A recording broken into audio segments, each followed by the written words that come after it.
한희준의 축구데스크입니다. 안녕하세요. 네, 안녕하세요. 네. 한희준의 축구데스크 소개해 주세요. 누구시죠? 네, 한희준의 축구데스크의 관리자 한희준입니다. 오늘은 제가 진행자입니다. 영상 편집을 하는 정채건이라고 네네. 하고요.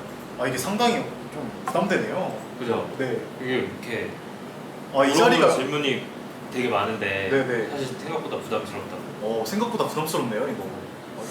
굉장하네요. 그죠? 대본 없이. 유일하게 저희 편집자 형만 이게 유일하게 대본을 안 깔아놓고 하시거든요. 이 질문에 대한 답변을. 굉장하셨네요. 굉장하셨네요. 네, 시작해 보겠습니다. 맨시티 총평을 해보려고 해요. 네. 이번 시즌 맨시티에 대해서 총평 해주시죠. 20-21 시즌의 맨시티는 사실 초반에 좀 많이 안 좋았어요. 많이 안 좋았어요 정말. 아구에로도 없었고 데브라이너도 없었고 다비드 실바가 없었잖아요. 다비드 실바가 네. 나간 시즌이었어요. 네, 나간 시즌이었으니까 정말 분수령이었는데 페빅도 전술 변화를 통해서 리그 타이틀 가져왔잖아요. 여기까지는 좋았습니다. 리그컵도 가져왔고 리그컵은 사실 압도적으로 가져와서 너무 마음에 들었어요. 저희는 맨시티 팬 입장에서 저희의 최종 목표는 그게 아니잖아요.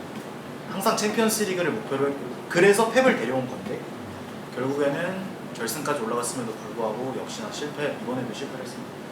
펩 과르디올라를 굉장히 좋아하는 걸로 알고 있는데 정말 좋아요. 전 네. 펩 과르디올라를 우상처럼 생각하는 사람인데 근데 과르디올라가 맨시티에 와서 돈을 굉장히 많이 쓰면서 목표로 하고 있는 챔피언스리그 타이틀을 아직 거머쥐지 못했단 말이죠.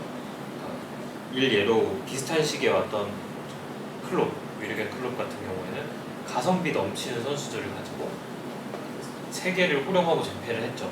이게 너무 비교가 돼요 사실. 네, 저는. 비교가 되게 많이 되는데 과르디올라 감독이 전성기를 지나서 한풀 꺾이고 있다라고 생각하시나요? 그건 전혀 아니라고 생각합니다. 그건 절대 아니라고 생각합니다. 왜냐하면 왜 그렇게 펩 과르디올라가 맨시티를 이끌면서 대중화된 공간이 하프스페이스입니다. 그 공간을 대중화시킨 게 펩 과르디올라라고 생각을 해요 저는. 네.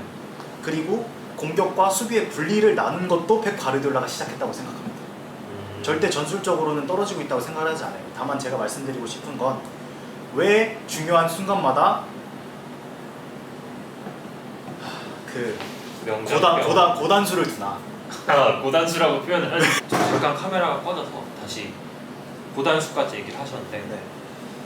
혹자는 고단수가 아니고 명장병이라고 그걸 얘기를 하죠. 그죠.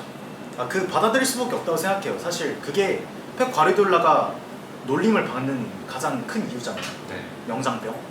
사실 저도 이번 시즌은 제발 부디 하던 거 하길 바랬어요.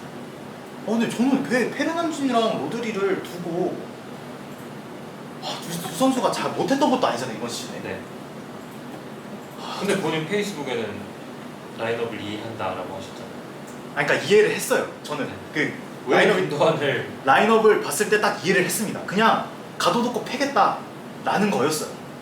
근데 가둬놓고 패지 못했잖아요. 그렇죠. 네, 가둬놓고 패지를 못하니까 항상 보이는 맨시티의 단점, 그냥 선수들이 혼자 뒤돌아다 개흥분해가지고 안 들어가니까 혼자 흥분해서 라인 끝까지 올려버리고 펩 과르디올라 혼자 흥분해가지고 막 얘기하고 있고 그러다가 한 방 먹고 끝납니다.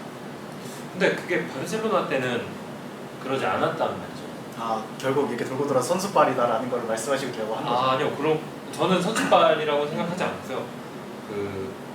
다만 이제 제가 지적드리고 싶은 거는 펩 과르디올라의 축구가 철이 지나지 않았나. 철이 지났다. 네. 파회법이 나왔고, 파회법. 네. 그리고 더 익사이팅한 많은 전술들이 존재를 해요. 이제는 개겐 프레싱도 그렇고 시메온의 두 줄 수비도 그죠, 사실은 그죠. 되게 이겼을 때 통쾌함이 굉장히 크잖아요. 사실 저는 무리뉴의 축구도 펩을 파회했던 1세대 축구 중에 하나라고 맞습니다, 생각해요. 맞습니다. 그리고 첼시 지금 투에리 하는 전력은 또 다르거든요.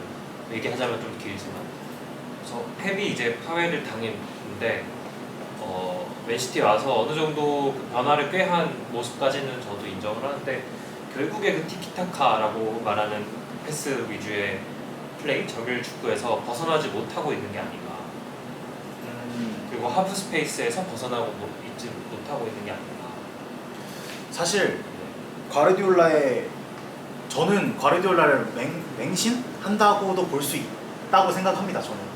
근데 과르디올라가 절대 전술적으로 뭔가 떨어진다고 뭔가 올드하다고 생각하지 않아요. 전혀. 저는 오히려 계속 발전하고 있다는 느낌을 받아서 사실 21시즌이 과르디올라에게 좀 분수령이었어요. 좀 증명이 필요했어요.